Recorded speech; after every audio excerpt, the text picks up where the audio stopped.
Section 1. You will hear a woman calling the London Police Department to report a robbery. First, you have some time to look at questions 1 to 4.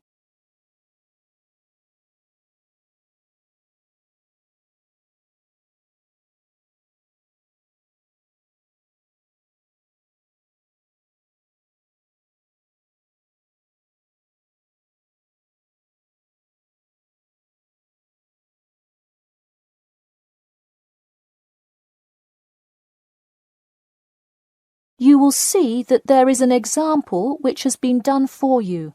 On this occasion only, the conversation relating to this will be played first. Hello, London Police Department. Yes, I would like to report a robbery. The woman says that she would like to report a robbery, so robbery has been written in the space. Now we shall begin. You should answer the questions as you listen, because you will not hear the recording a second time.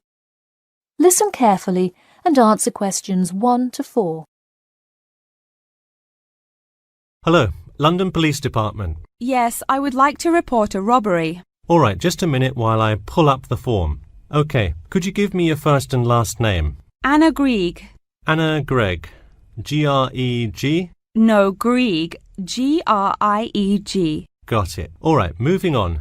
Gender, female. Date of birth? 15th of March, 1980. All right, thanks. Just a few more personal information questions, and then we can address your claim.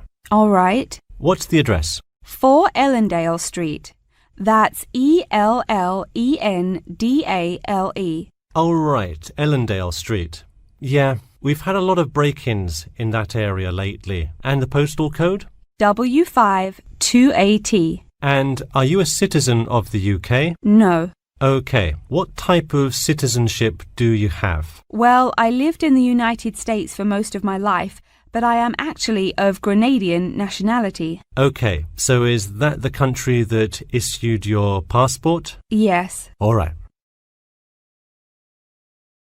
Before you hear the rest of the conversation, you have some time to look at questions 5 to 10.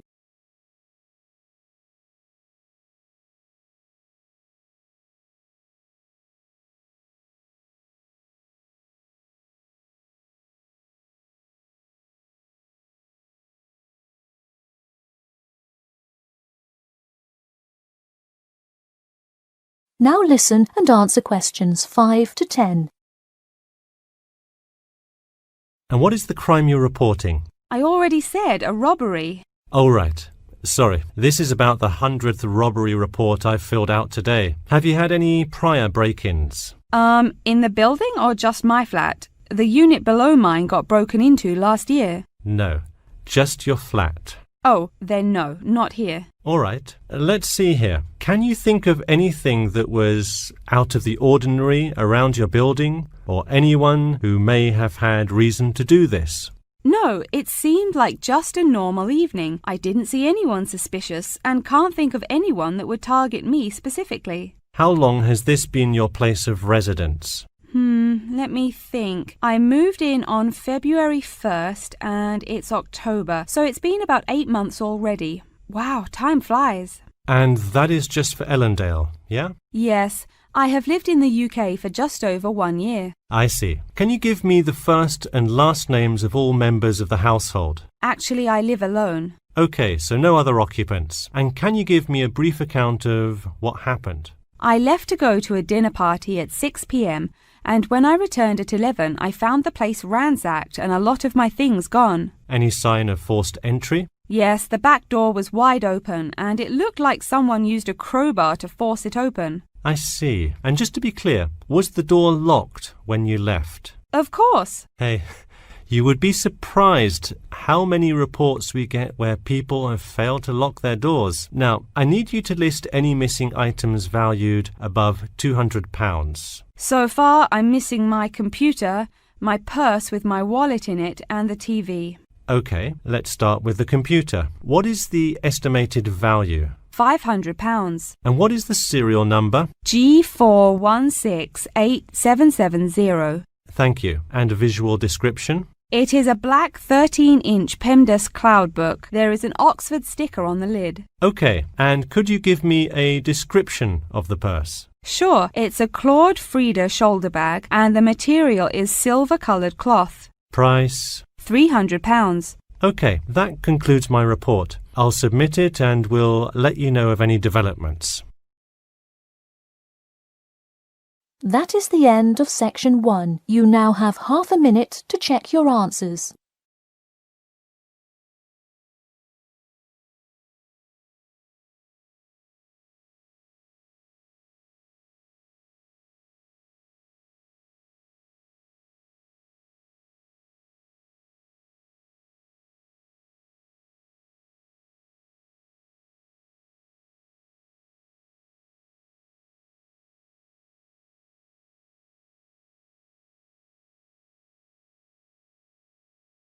Now turn to section 2. Section 2. You will hear two students called Mark and Gina asking their tutor for advice on the extracurricular project. First, you have some time to look at questions 11 to 14.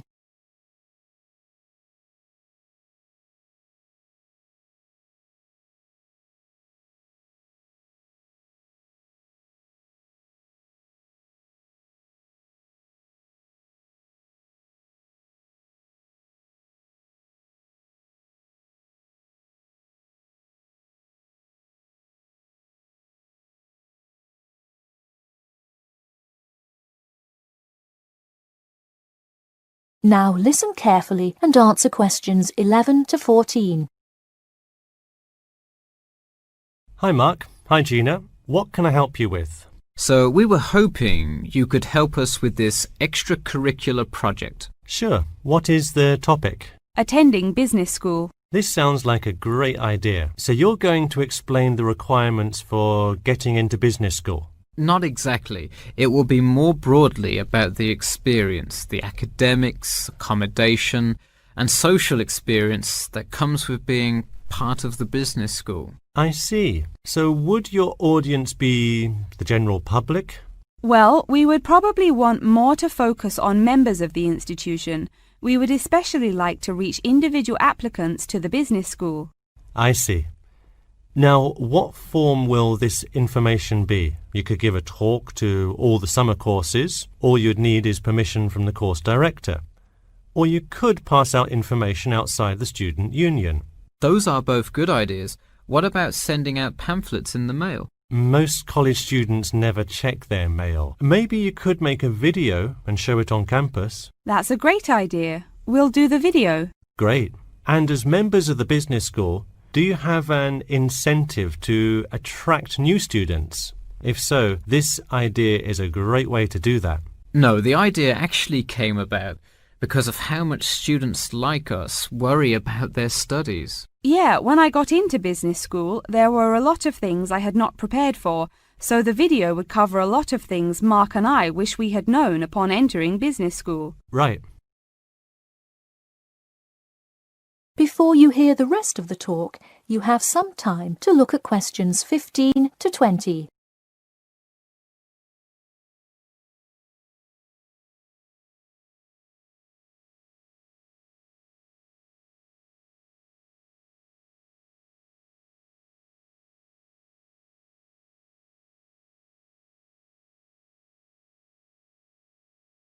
Now listen and answer questions 15 to 20.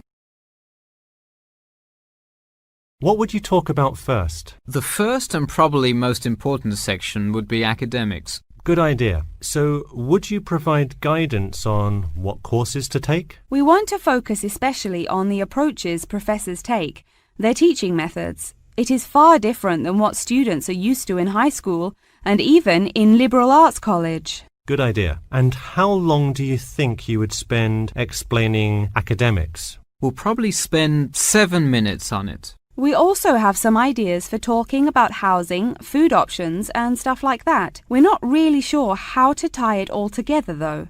I think it would be suitable to title that section Accommodation. What do you think? That could work. We'll definitely describe the different dining options at the cafeteria. and then walk students through flats and the grueling process of finding one near the business school campus. Okay, so we would cover specifics on the cafeteria as well as flats. I think those are both helpful. We could spend about 6 minutes on accommodation and be sure to touch on those specifically. Great. Is there anything else you would talk about? We definitely want to go over the social aspect of attending school here. Of course. I think it's good to have a little fun once in a while when you're working so hard in school. I think we are going to introduce new students to the disco that so many upper-class men know and love. Maybe we'll include a few other places too, but that's the main one. We're also going to invite students to the international evening taking place in the first week of school as a great chance for our large international student population to meet a lot of other new students. It can definitely be hard to meet people as an international student. I think that is a great idea. You may want to spend slightly longer on this section than the other two. How about 8 minutes? That sounds reasonable. So overall, the introduction should take 3 minutes and then the conclusion should take 4, giving us a total of 28 minutes. I wouldn't rush your introduction. Maybe give it between 4 and 6 minutes. The conclusion, though, can be shorter since it's just a quick refresher of each of the topics. Give that not more than 2 minutes. Okay, so in total, the video should take about the same time, just more intro and less conclusion? Precisely. All right, we're going to get to work on our video. Thanks for your help. That is the end of section 2. You now have half a minute to check your answers.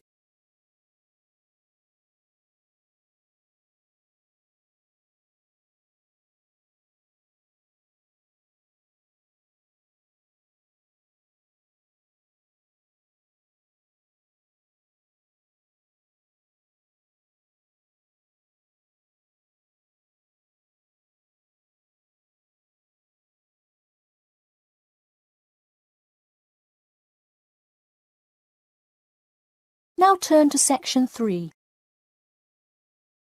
Section 3. You will hear a student called John talking to his classmate Danny about the details of his research project. First, you have some time to look at questions 21 to 26.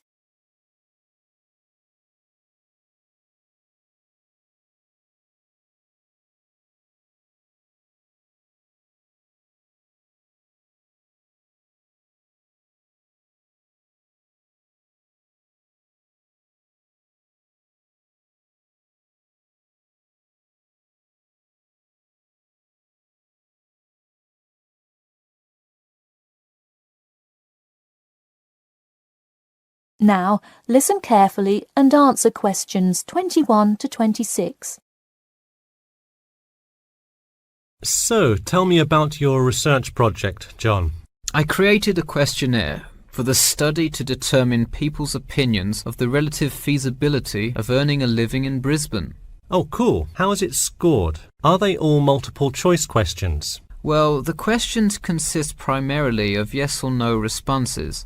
There are 2 free response questions at the end. Participants will use a computer to fill in their answers. That way, it is really easy to analyze the data afterward. Great. It sounds like you have a pretty solid idea of what you should do. Just don't forget to submit a copy of your plans to Professor Curran by the 15th. Oh, I almost forgot. You don't do it for the high grade or a praise, but he can review and give you feedback. Right, that will be helpful. He has been conducting studies like this for 30 years now. Yep. Oh, and I'm curious. Are you going to be in the room giving subjects directions for the questionnaire? Well, I think the instructions will be provided by another representative who will not be analysing the data. I want them to feel they can answer and be completely anonymous, so I will not be in the room. Anonymity is really important for this study. I agree. Good idea. You should tell the representative to remind subjects to fully consider both sides of each issue. Sometimes it's really easy to immediately check yes or no without stopping to think about it completely. That's so true. It's like a race to finish the questionnaire first or something. I'll make sure to include that in the instructions. This report has to be perfect. Wow, what's the big deal? I know it's part of your grades and all. Well, it's that, but also a well-executed study could grab the attention of faculty in the department, which would be a huge deal. So, for attention? No, silly. I mean, I could really gain the respect of professors who may later take me on as a graduate student in their labs. Oh, I see. Before you hear the rest of the talk, you have some time to look at questions 27 to 30.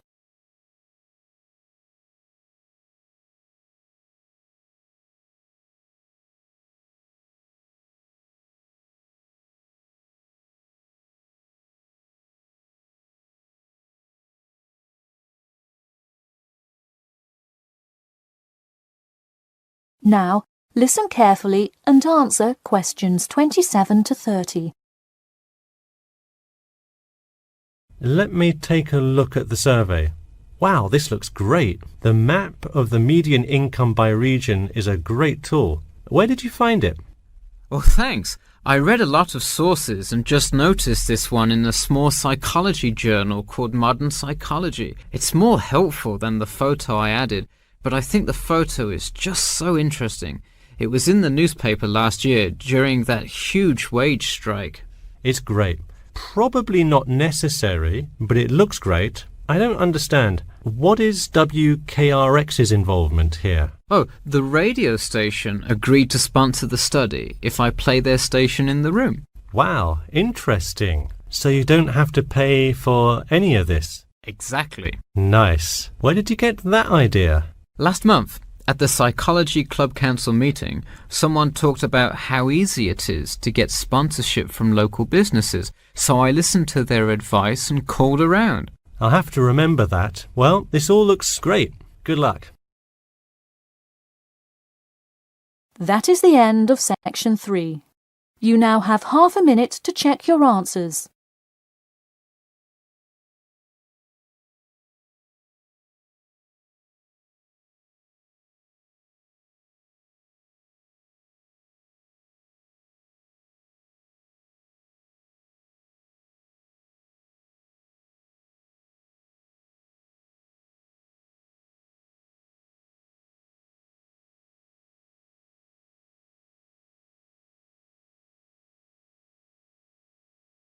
Now turn to section 4. Section 4. You will hear the beginning of a lecture about the Pleasanton Town Market. First, you have some time to look at questions 31 to 40.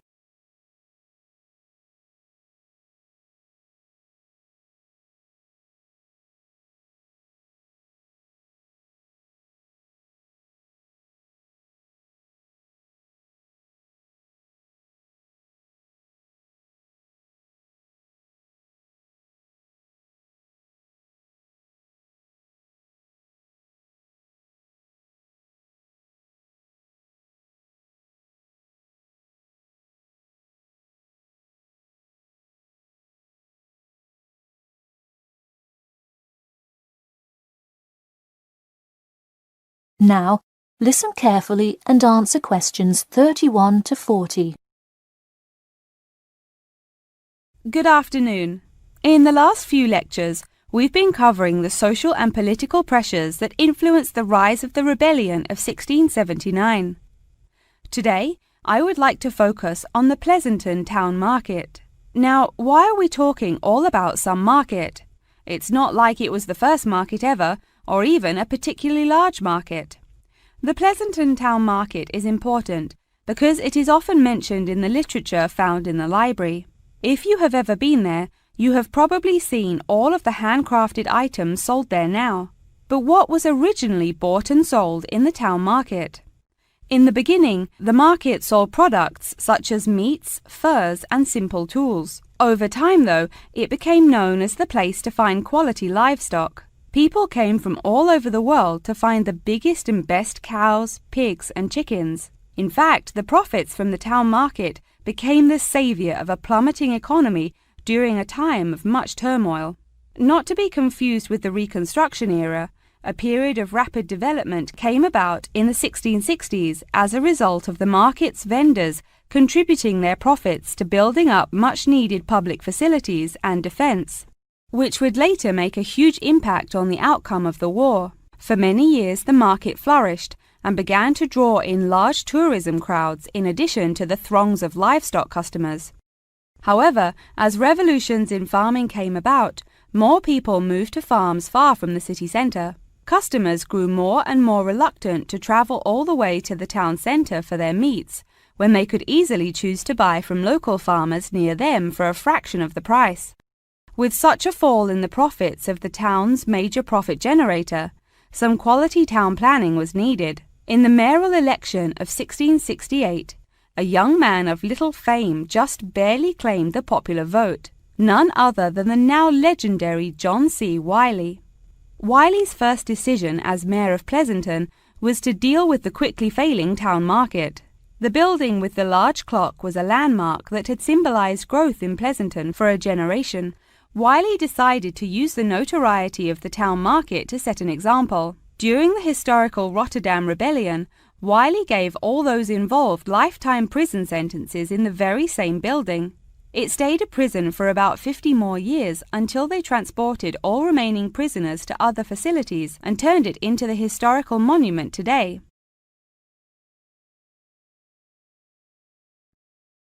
Now that you know the basics of the history of the Pleasanton Town Market, I will introduce your next group project. I want you to make a short film based on the real historical events that occurred in Pleasanton before and during the uprising. I will give you some class time to look through the library's reference section, but you will be responsible for conducting further research outside of class. I suggest starting by looking for information on the market itself. You'll find plenty of information. In fact, some students complain that there is actually too much information on it. On your own time, you could find family members of old war veterans to conduct interviews. Sometimes they provide wonderful insight that you wouldn't find in proper history books. But be careful, an interview that is riddled with bias is useless. I myself have some very old photographs here that you are welcome to take a look at for some inspiration. I'm lucky enough to own this one of Jim Wiley himself. Very interesting to see, but does not provide enough information to add much to your film. Feel free to take this film into whatever direction you choose. You could even do a crime thriller based on real outlaws. All you would have to do is look through the newspaper archives in the crime section during that time period. Try to get as much detail as you can, but you may end up having to draw your own conclusions. Okay, that's enough from me, so let's go on to... That is the end of section 4. You now have half a minute to check your answers.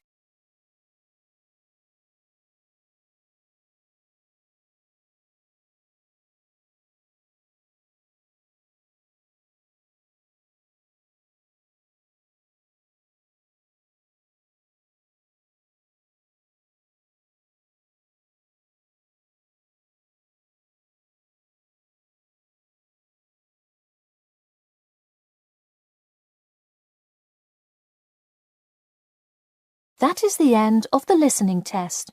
In the IELTS test, you will now have 10 minutes to transfer your answers to an answer sheet.